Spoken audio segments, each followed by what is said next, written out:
The cameras flashed. The crowd froze. And just like that, Hollywood had a new obsession. I mean, we are talking about country music's most unfiltered Cinderella story romance getting a totally shocking new chapter. Welcome to Star Soap Report. I am your host, Jordan. And I am your co-host, Jamie. We uncover all the Hollywood drama, music industry shakeups, and viral influencer scandals you actually care about. From red carpet surprises to social media controversies, we dive deep into the stories behind the fame. And today's deep dive is wild. We're taking a stack of breaking news reports, court documents, and direct statements to unpack the sudden divorce of country superstar Jelly Roll and podcast host Bunnie Xo. Right, because this isn't just about a headline. We're looking at the emotional toll of their IVF journey, the crazy pressures of sudden fame, and how this couple is basically rewriting the entire playbook on what it means to end a marriage. Exactly. And if you're loving these Hollywood twists so far, make sure you're subscribed because we've got even crazier stories ahead. But let's jump right into the spark that lit the powder keg. Oh, the timeline here is just, it's fascinating. It really is. So we pulled the court documents, right? Yeah.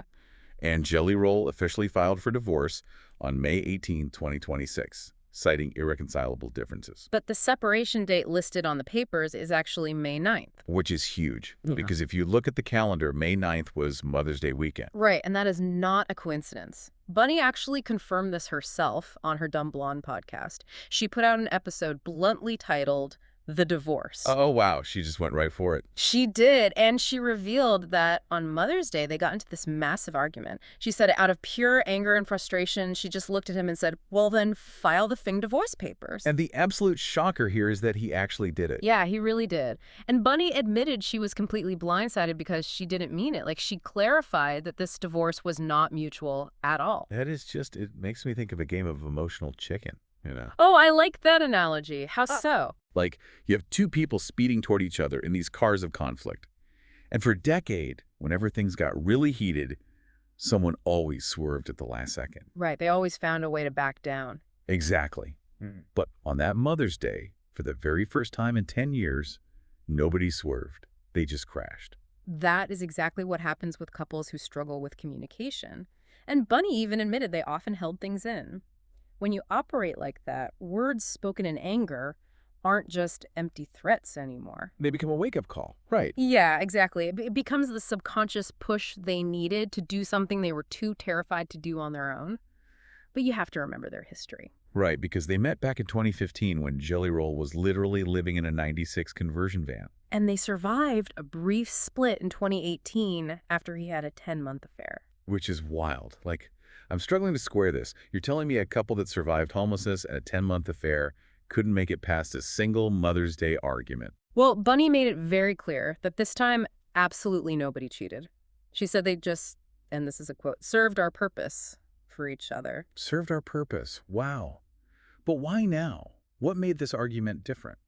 It's about the type of resilience you need at different stages of life. Surviving rock bottom requires a totally different toolkit than surviving the peak of success. Oh, that makes sense, because when you're fighting poverty or infidelity, you have this clear external threat to unite against. Exactly. The relationship is basically a lifeboat. But when you hit the jackpot and you're at the top of the mountain, the lifeboat isn't necessary anymore. The threats become internal. So without a dragon to slay, they had to actually look at each other and evaluate the relationship on its own merits. Yeah, and that is a terrifying thing to do. It really is. But wait till you hear what comes next, because that Mother's Day argument definitely didn't happen in a vacuum. Oh, definitely not. There was this immense invisible weight pulling them under. Right. If we want to understand the breaking point, we have to talk about their in vitro fertilization journey, because the details are just heartbreaking. They really are. Bunnie revealed that they lost 4 embryos over 3 transfers, and that included twins. Oh my God. She described it as one of the loneliest, darkest journeys of her life. She said it left her feeling like a shell of herself. And you really have to look at the biological reality of that trauma. It's not just emotional grief. It is total physiological chaos. Because of the hormones, right? Exactly. When you go through IVF, you are artificially spiking your estrogen and progesterone to trick your body into sustaining a pregnancy. And when a transfer fails, those levels just plummet. So her brain chemistry is literally crashing.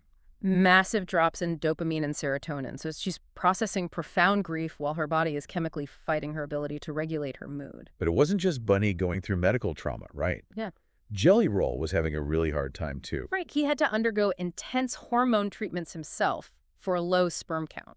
And Bunnie even said on her podcast that those treatments turned him into a, quote, freaking nightmare to be around. Which completely tracks medically. When you introduce synthetic hormones to boost sperm production, it directly impacts the amygdala. That's the part of the brain that controls aggression and fear. Exactly. So his neurological threshold for stress was biologically lowered right when they were trying to handle the grief of losing 4 embryos. So you have two people whose physiological baselines are just totally hijacked.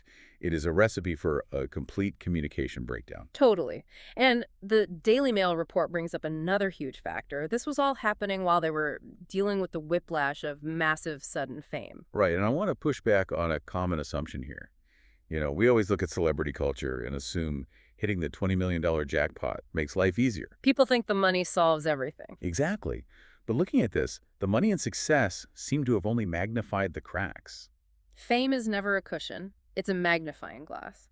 They didn't just get rich. Their entire identities had to evolve publicly. And they evolved in completely opposite directions. Jelly Roll is out here embracing this highly visible, faith-centered lifestyle. Right, like holding up a Bible at the Grammys. Yes, Yeah. he's becoming this mainstream beacon of country redemption.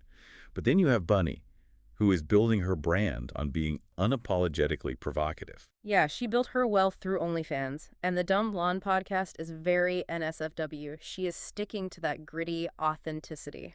So how do you reconcile those two incredibly different trajectories under the same roof?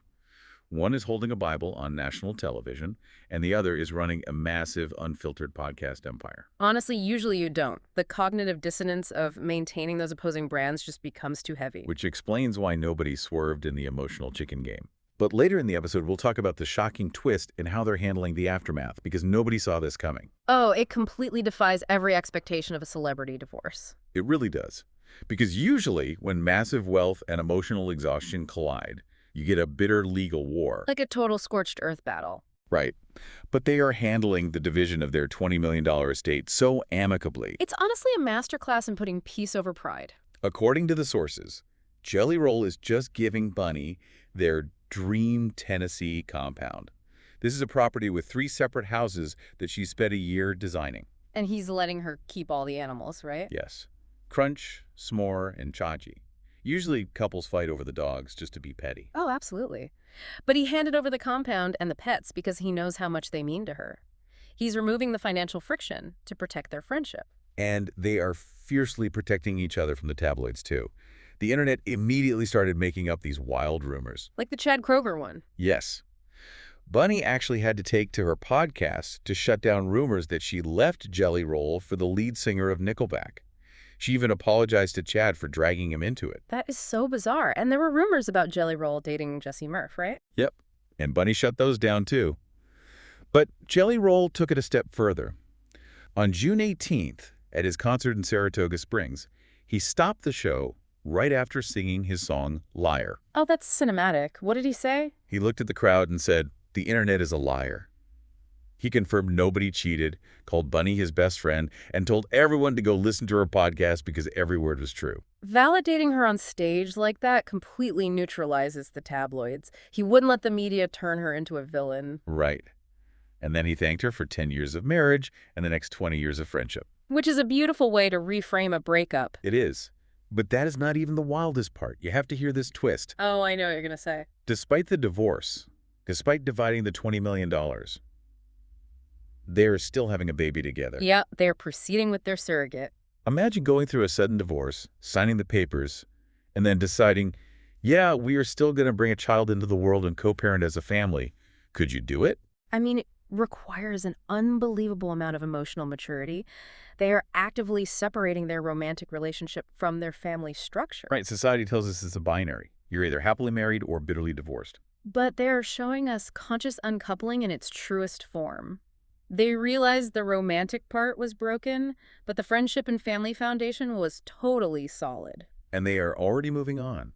Bunnie said Daddy Roll is in his finest season and ready to date. And she's staying single and sober, even though her DMs are flooded with verified guys. Oh, you know the blue checks are circling. But the fact that they can joke about that without jealousy is just Wild. It really is. So, just to summarize this entire journey, they built an empire from the ground up. They survived poverty, infidelity, and the heartbreaking trauma of IVF. And now, they are choosing this radically honest path forward. They're prioritizing their lifelong friendship over a broken marital contract. And honestly, it serves as a mirror for all of us. How so? Well, we're conditioned to view any breakup as a massive failure, but this story shows the immense courage it takes to admit when a chapter is over instead of forcing it until it turns toxic. That is a really profound point. And it leaves us with a final question to mull over. If two people can be emotionally evolved enough to successfully share a compound, raise a child together, and remain best friends, does the traditional, rigid structure of marriage sometimes limit the true potential of a lifelong bond? That is definitely something to think about. You've been listening to Star Scope Report, where we uncover the stories shaping Hollywood, music, and pop culture. Thanks for tuning in, and don't forget to hit that subscribe button so you don't miss what's coming next. Stay tuned for more stories that keep the stars shining. See you next time.